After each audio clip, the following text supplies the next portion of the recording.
네, 오늘 먼저 모두 발언을 함에 앞서 지금 며칠간 폭우가 지속되고 있습니다. 특히 이 서울과 경기 북부권 지역에 폭우가 집중되고 있는데 그 수치만 보아도 지역별로 200mm 이상의 폭우가 온 곳이 상당히 됩니다. 그렇기 때문에 오늘이 광복절 전날입니다. 그래서 뭐 정부 측에서도 또 의회 차원에서도 많은 기념 행사를 준비한 것으로 알고 있습니다만 지금 이 상황에 이런 행사들을 진행하는 것이 옳지 않다는 판단을 저희는 하고 있습니다. 그래서 당연히 기리기간 기념식이나 이런 실내 행사는 간소하게 진행하되 뭔가 수해를 입은 국민들의 상처를 줄 수 있을 만한 그런 행사들은 빠르게 축소하거나 취소하는 결단을 내려서 국민들의 걱정을 좀 잠재워야 될 것 같다, 이런 생각입니다. 그래서 정부 측 그리고 국회 측에서 이런 저희의 입장을 좀 받아들여줬으면 하는 생각입니다. 예, 내일은 광복 80주년입니다. 광복절은 특정 정치인의 기념일이 아니라 독립운동가와 우리 국민 모두의 희생과 헌신을 기리는 날입니다. 그런데 이재명 대통령은 내일 저녁 광복절 경축식과 별개로 대통령 취임식을 겸한 국민 임명식을 열겠다고 합니다. 이미 6월 4일에 대통령에 취임한 분이 2달이 지난 지금 전례 없는 다시 임명식을 하는 일을 벌이고 있습니다. 헌정질서상 취임은 선거 후 즉시 이루어지는 것이고 국가기념일은 권력 과시의 장이 될 수 없습니다. 광복절의 무게를 가볍게 만들고 그 역사적 의미를 개인 정치 이벤트로 덮는 일은 결코 있어서는 안 된다고 생각합니다. 개혁신당은 광복절을 경건하게 기리는 국가 공식 행사에는 참석하겠습니다. 하지만 이를 정치적 이벤트로 치환하려는 움직임에 대해서는 분명한 문제의식을 가지고 불참하겠습니다. 광복절을 가볍게 만들면 역사에서 그 정권에 대한 평가도 가벼워질 수밖에 없다는 것을 잊지 않았으면 좋겠습니다. 그리고 민주당의 새로운 지도부가 출범하자마자 보여준 대야권 태도도 우려스럽습니다. 정청래 대표는 취임 직후 정책적 성향이 다른 야당을 향해 극언을 서슴지 않았습니다. 정부와 여당이 별개의 주체라면 최소한 그런 불편함이나 거리두기 같은 것들을 했어야지만 정부도 그런 기색조차 보이지 않았습니다. 결국 정부와 여당의 대야당 인식은 크게 다르지 않다는 생각을 하게 됩니다. 여당 대표가 야당을 적대시하는 상황에서 정무수석 및 정무라인이 윤활유 역할을 해내지 못한다면 여야 대립은 극한으로 치달을 것입니다.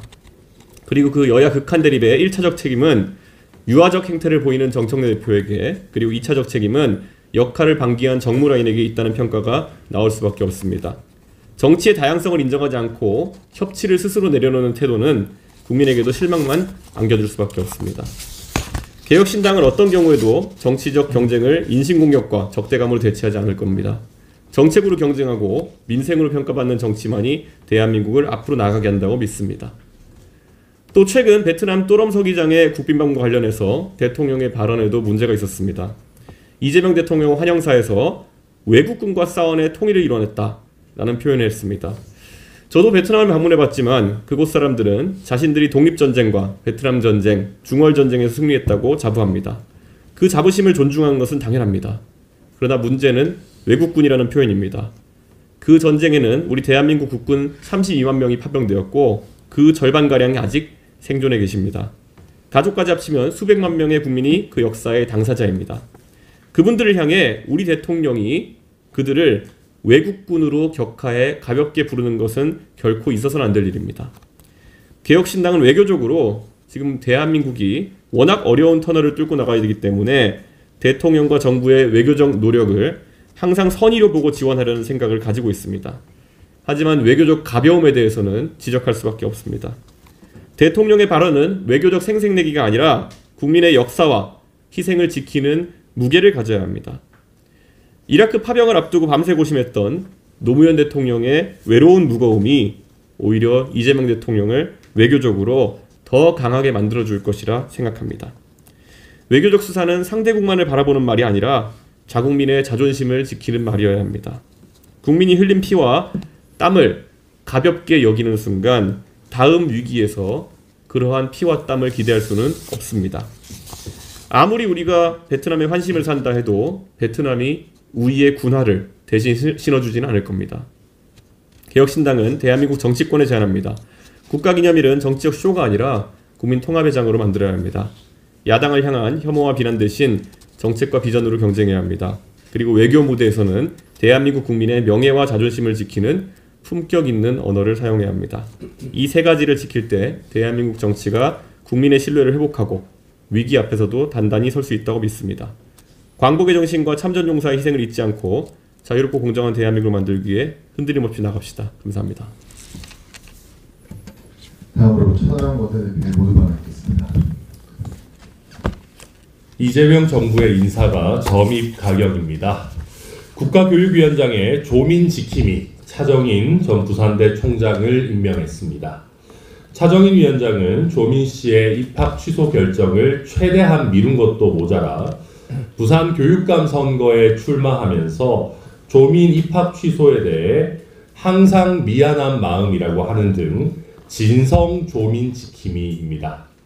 입시 비리의 가해자인 조민 씨가 아니라 입시 비리로 인해 정당한 기회가 박탈된 피해 학생에 대해 미안한 마음을 가진 사람이 국가교육위원장이 되어야 합니다.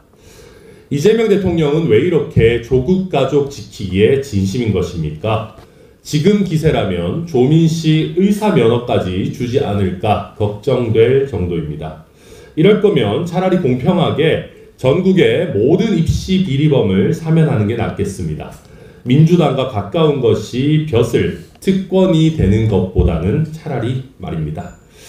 교육부 장관 최교진 후보자는 음주운전 전과가 있습니다. 일선학교에서는 음주운전 전과가 있으면 교장도 못합니다. 대통령이 음주운전 전과자인 상황에서 교육부 장관까지 음주 전과가 있어서야 되겠습니까? 아무리 음주운전 방지 공익 캠페인을 하면 뭐합니까?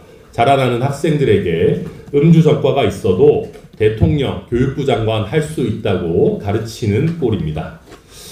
음주운전 문제 없는 교육부 장관 찾는 것이 그렇게 어렵습니까?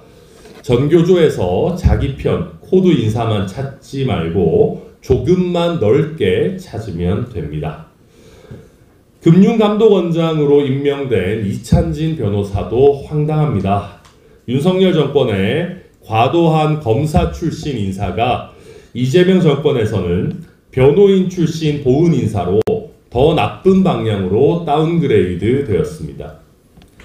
이찬진 변호사는 이재명 대통령의 연수원 동기이자 공직선거법 위반 사건, 쌍방울 대북 송금 사건 변호인 출신입니다. 금융 경력은 전무합니다.